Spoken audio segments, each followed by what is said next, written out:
विठ्ठल जामुंडेजी यांच्याशी माझं बोलणं होत आहे सर. हा विठ्ठल जामुंडेशी बोलणं होतं. सर आपल्याला पीएम किसान सन्मान निधी अंतर्गत बँकेमध्ये पैसे मिळतात का? हा. सर आपल्याला हे जाणून आनंद होईल की आपल्यासारख्या सुमारे 11 कोटींहून अधिक शेतकऱ्यांना मोदीजींनी सुरू केलेल्या किसान सन्मान निधी योजनेचा लाभ मिळत आहे सर. ठीक आहे सर, आपण आगामी लोकसभा निवडणुकीमध्ये आपल्याला भाजप किंवा त्यांच्या मित्र पक्षाला पाठिंबा द्यायला आवडेल का? नाही. ओके सर, कृपया आम्हाला कारण सांगा ज्यामुळे आपण भाजपला पाठिंबा देऊ इच्छित नाही, जेणेकरून भाजप आपला विश्वास जिंकण्यासाठी अधिक मेहनत करू शकेल. कारण काय आहे सर?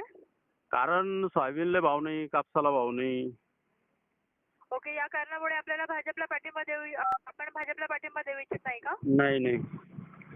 ठीक आहे सर, आपली मतं नोंदवण्यात आलेली आहेत. आपला तालुका कोणता आहे?